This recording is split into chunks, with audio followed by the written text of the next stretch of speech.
As the Father has loved me, so have I loved you. Now remain in my love. If you obey my commands, you will remain in my love just as I have obeyed my Father's commands and remain in his love. I have told you this so that my joy may be in you and that your joy may be complete. My command is this: love each other as I have loved you. Greater love has no one than this, that he lay down his life for his friends, what Jesus is about to do. Not just for his friends, by the way, but for the whole world. You are my friends if you do what I command. I no longer call you servants, because a servant does not know his master's business. Instead, I have called you friends, to be a friend of God. Oh, what a wonderful privilege that is. And John will even say that in 1 John 3, children of God, and how wonderful it is to be called children of God, and that is what we are. I no longer call you servants, because a servant does not know his master's business. Instead, I have called you friends. For everything I have learned from my Father, I have made known to you. You did not choose me, but I chose you, and appointed you to go and bear fruit. Fruit that will last. And that's a key thing, because again, like I said, here in North America, or the Western world, for the last 50 years, the church has been bearing fruit that would not last, and that's a problem. Then the Father will give you whatever you ask in my name. So there's that idea of asking in my name again. This is my command: love each other. If the world hates you, and it will, keep in mind that it hated me first. Which goes back all the way to John 1, where he said the world, he came into his own, but his own received him, the world didn't recognize him. If you belonged to the world, it would love you as its own, like it does Judas, for example. And if you do not, as it is, you do not belong to the world, but I have chosen you out of the world, out of that massive humanity that's choosing to live in the darkness, like Judas ultimately did. I've called you out of that to be in the light. That is why the world hates you. Remember the words I spoke to you. No servant is greater than his master.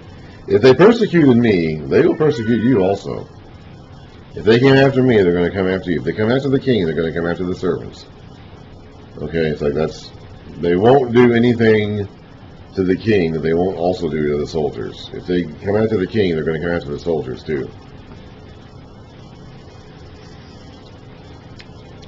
If they persecuted me, they will persecute you also. If they obeyed my teaching, they'll obey yours also.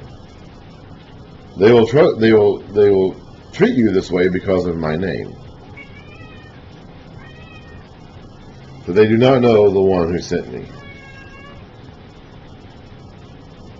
If I had not come and spoken to them, they would not be guilty of sin.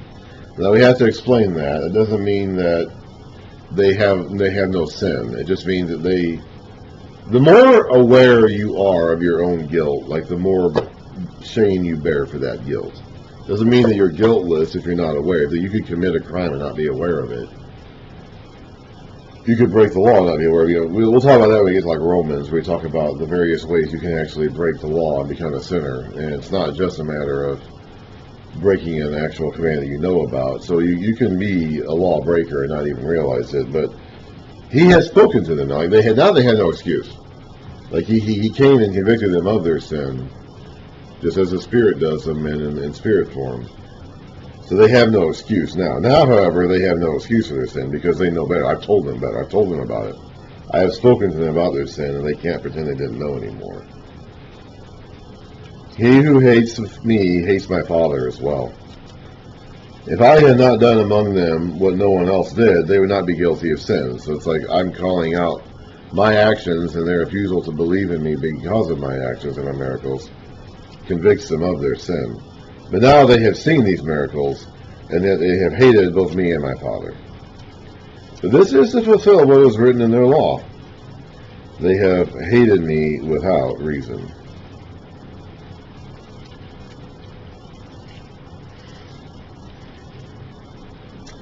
I suppose we should go ahead and take a look at that. There are two verses in the Psalms. Psalm 35:19 it says, let's look at that.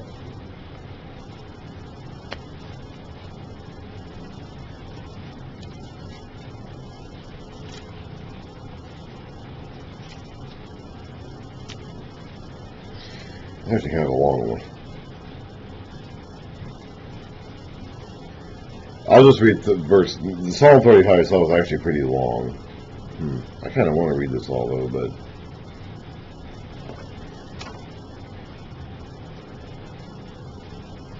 Okay, let's go ahead and do it. But this is to fulfill what is written in their law.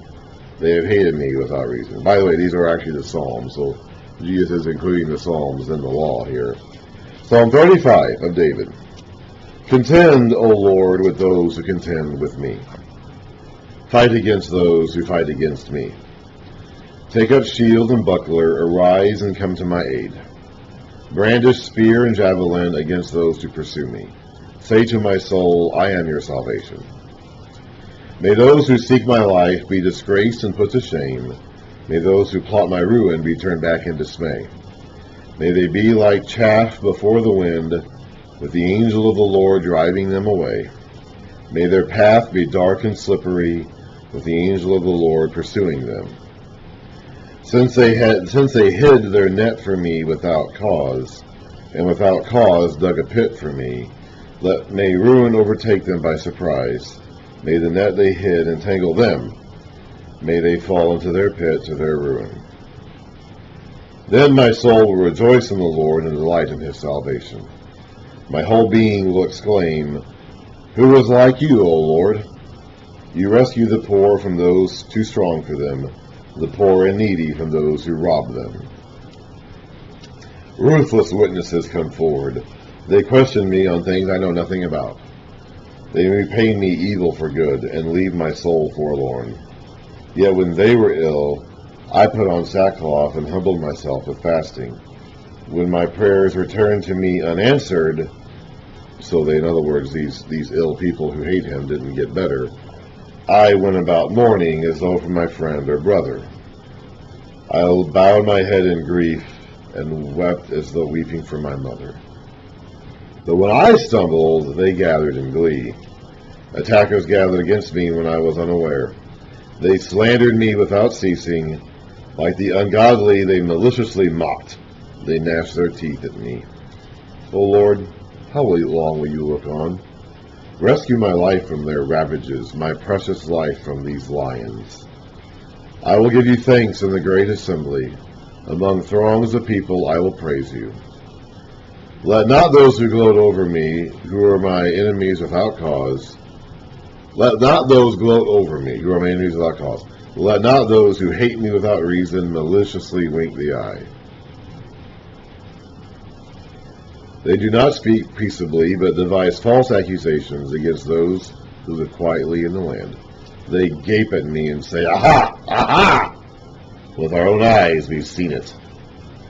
O Lord, you have seen this, so be not silent. Do not be far from me, O Lord. Awake and rise to my defense. Contend for me, my God and Lord. Vindicate me in your righteousness, O Lord my God. Do not let them gloat over me. Do not let them think, Aha! Just what we wanted, or say, We've swallowed him up. May all who gloat over my distress be put to shame and confusion. May all who exalt themselves over me be clothed with shame and disgrace. May those who delight in my vindication, sing for joy and gladness. May they always say, The Lord be exalted, who delights in the well-being of his servant.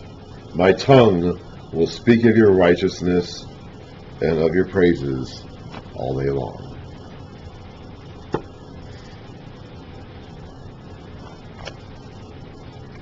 According to the footnotes, this also appears again in Psalm 69. Psalm 69, for the director of music, to the tune of Lilies of David. Save me, O God, for the waters have come up to my neck. I sink in the miry depths where there is no foothold. I have come into the deep waters, the floods engulf me. I am worn out calling for help, my throat is parched, my eyes fail looking for my God. Those who hate me without reason outnumber the hairs of my head. Many are my enemies without cause, those who seek to destroy me. I am forced to restore what I did not steal. You know my folly, O God. My guilt is not hidden from you. May those who hope in you not be disgraced because of me. O Lord, the Lord Almighty. May those who seek you not be put to shame because of me, O God of Israel. For I endure scorn for your sake, and shame covers my face. I am a stranger to my brothers, an alien to my own mother's sons. For zeal for your house consumes me, and the insults of those who insult you fall on me. When I weep and fast, I must endure scorn. When I put on sackcloth, people make sport of me. Those who sit at the gate mock me, and I am the song of the drunkards. David was the king. If they acted this way towards the king, they're going to act this way towards the commoner. Jesus is the master, the Lord. If they act this way towards the master, they're going to act this way towards the disciples. But I pray to you, O Lord, in the time of your favor, to your great love, O God.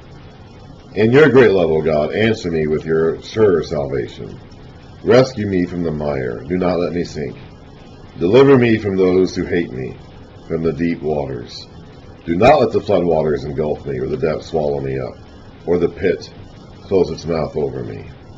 Answer me, O Lord, out of the goodness of your love. In your great mercy, turn to me. Do not hide your face from your servant. Answer me quickly, for I am in trouble. Come near and rescue me. Redeem me because of my foes. You know how I am scorned, disgraced, and shamed. All my enemies are before you. Scorn has broken my heart and has left me helpless. I looked for sympathy, but there was none. For comforters, but I found none. They put gall in my food and gave me vinegar for my thirst. May the table set before them become a snare. May it become a retribution and a trap. May their eyes be darkened so they cannot see, and their backs be bent forever. Pour out your wrath on them, let your fierce anger overtake them. May their place be deserted, let there be no one to dwell in their tents. For they persecute those you wound, and talk about the pain of those you hurt. Charge them with crime upon crime. Do not let them share in your salvation. Now, Jesus on the cross will say, forgive them, Father, for they know not what they do. But that doesn't mean that they themselves bear no guilt, because they have committed all these crimes.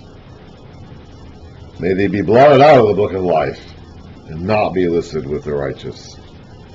I am in pain and distress. May your salvation, O God, protect me.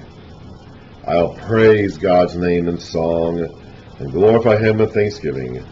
This will please the Lord more than an ox, more than a bull with its horns and hoofs.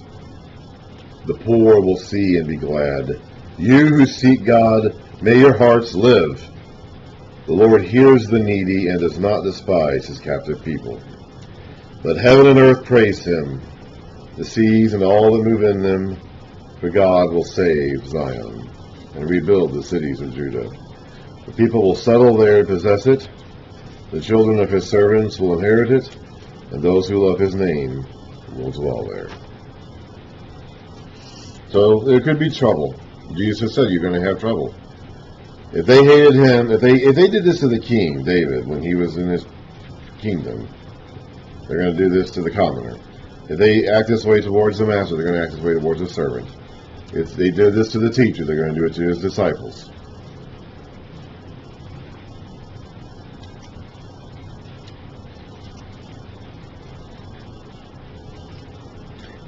When the counselor comes, whom I will send to you from the Father, the Spirit of truth who goes out from the Father, he will testify about me. And you must also testify, for you have been with me from the beginning. So he'll empower you to do this. I'm going to go away, and they're going to treat you just like they treated me. But the Spirit's going to come from the Father at my request. He's going to empower you, and he will testify to you, and you will testify to them about me. All this I have told you so that you will not go astray. They will put you out of the synagogue. In fact, we've seen this before already a few times with the man born blind and all that. Getting put out of the synagogue, it means you're cut off from the community, and you don't have access to the community or its resources. And it's itself a death sentence, but it could bring that, because it also means that if you're a Jew, you're no longer exempt from having to worship the emperor, because the Jews were exempt from having to participate in Roman state worship. If you're put out of the synagogue, you lose that exemption, which could mean you're going to be forced to make a choice between following Roman state worship of emperor worship or following Christ. And if you choose, of course, Christ, that could mean that they'll put you to death. And that's not even considering the Jews themselves may do that, and they will initially. They will put you out of the synagogue. So they're going to treat you like they treated me. They're going to castigate you. They're going to cast you out. They're going to consider you to be the bad guy. They will put you out of the synagogue. In fact, a time is coming when anyone who kills you will think he's offering a service to God. That's what Paul did. Paul did. We'll read about that in the New Testament. They will do such things because they have not known the Father or me. I have told you this so that when the time comes, you will remember that I warned you. I did not tell you this at first, because I was with you. As long as I was here, they weren't going to do this to you. They were going to do it to me, but they weren't going to do it to you. But when I go, you're going to be up. You're going to be the public figures now. They may not even have known who the disciples were. Okay, the disciples may have just been faces in the crowd that followed Jesus. I don't know how aware the Pharisees even were of Peter and John and all them.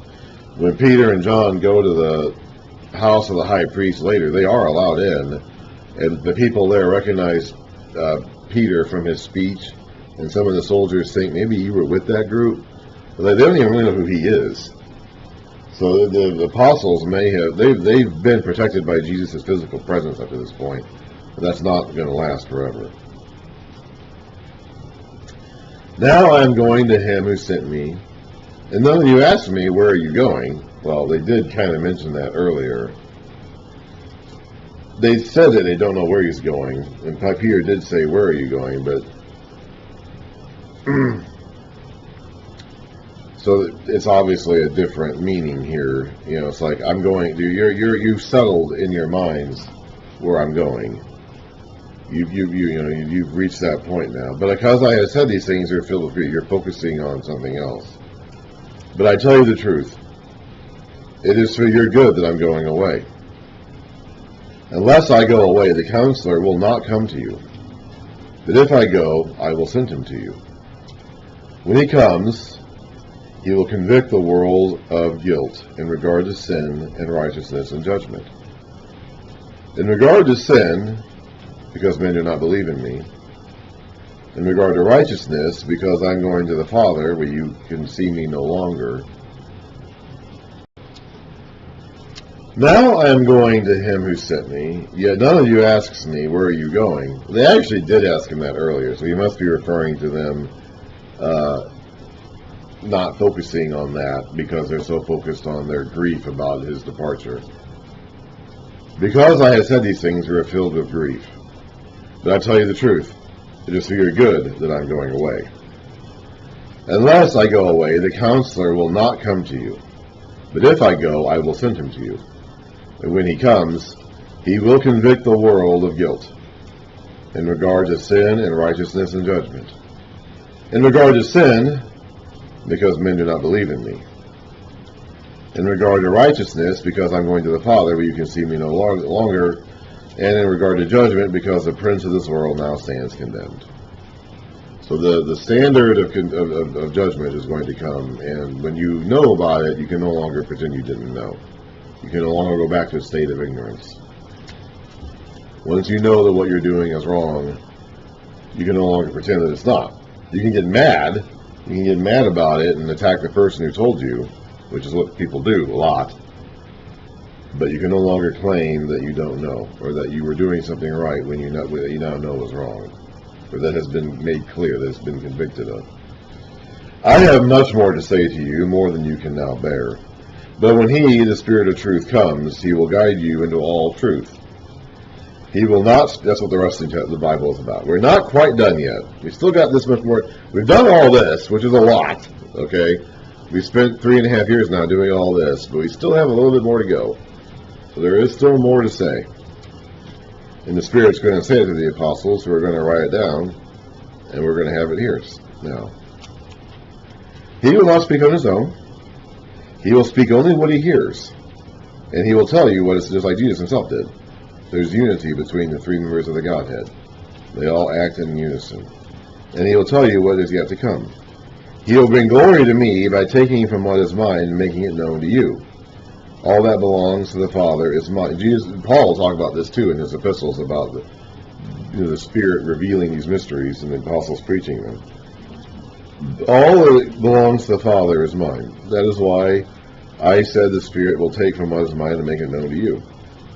In a little while you will see me no more, and then after a little while you will see me. So I'm going to go away very soon, like in an hour or two. But I'll be back again in a couple of days. It's not going to be long. I'll be gone. You won't see me. You'll be in your room hiding and crying, but I'll be back again and you'll see me then. Some of his disciples said to one another, what does he mean by saying, in a little while you will see me no more, and then after a little while you will see me, and because I'm going to the Father? They kept asking, what does he mean by a little while? We don't understand what he's saying. Jesus saw they wanted to ask him about this, so they're talking to each other about it, and they want to know what he means. They want to ask him, but they don't quite. It's kind of like when you're in class or something, and you want to ask a question, like the teacher said something intentionally intending to provoke the class to wonder what he meant, but no one quite wants to raise their hand and say, what? Say it again, teacher. You know, it's like, that's kind of what's going on. He said something intentionally to provoke them into asking themselves about this stuff. But they didn't quite want to say, what do you mean by that? They want to act like they already know. They're trying. I think they're trying to pretend that, okay, I know what you're saying, Jesus, but I don't really know what you're saying. You know, just be honest. Like, yeah, okay, I don't know what you get. I don't know what you're saying. Just so I need to know more. So he said to them, are you asking one another what I meant when I said, in a little while you will see me no more, and then after a while you will see me? I tell you the truth. You will weep and mourn while the world rejoices. So they're going to be having a party out there. The Romans, the Jews, they're going to be having a party. You're not. While they're celebrating, you're going to be mourning. While they're having the best day of their lives, you're going to be having the worst. A woman giving pain, you will grieve, but your grief will turn to joy. But there will come a day, the turnaround will happen. Yes, there's going to be a dark period, a day, 2 days, maybe 3 days, where it looks like everything's been lost. It looks like the bad guys have won. They're celebrating, they're rejoicing, and the good guys are hiding out in a hole somewhere crying. That's going to happen, but the turnabout's going to come around too. It's not going to stay that way. You will grieve, but your grief will turn to joy. A woman giving birth to a child has pain because her time has come. But when her baby is born, she forgets the anguish because of her joy that the child is born to the world. So with you.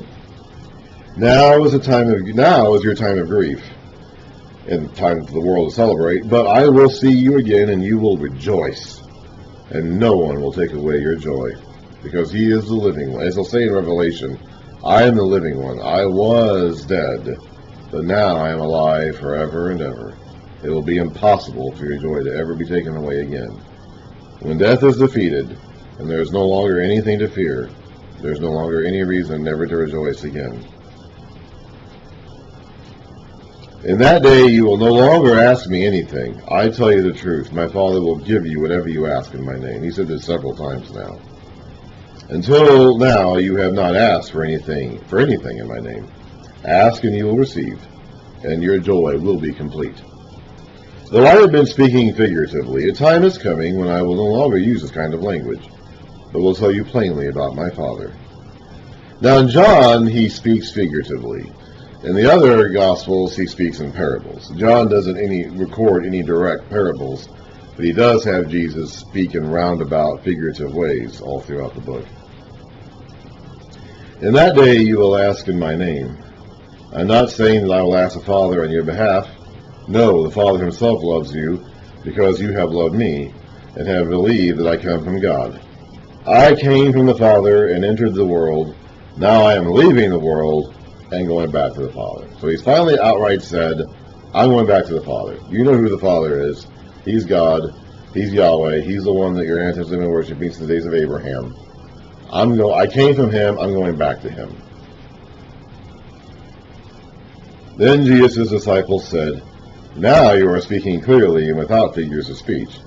Now we can see that you know all things and that you do not even need to have anyone ask you questions. This makes us believe that you came from God." "You believe at last," Jesus answered. Do you believe at last? There's a possibility, according to the footnotes, that could be a question, not a statement. "The time is coming and has come when you will be scattered, each to his own home." That's happening. That's going to happen in chapter 18. That's going to happen in about 2 pages. "You will leave me all alone, yet I am not alone. My Father is with me.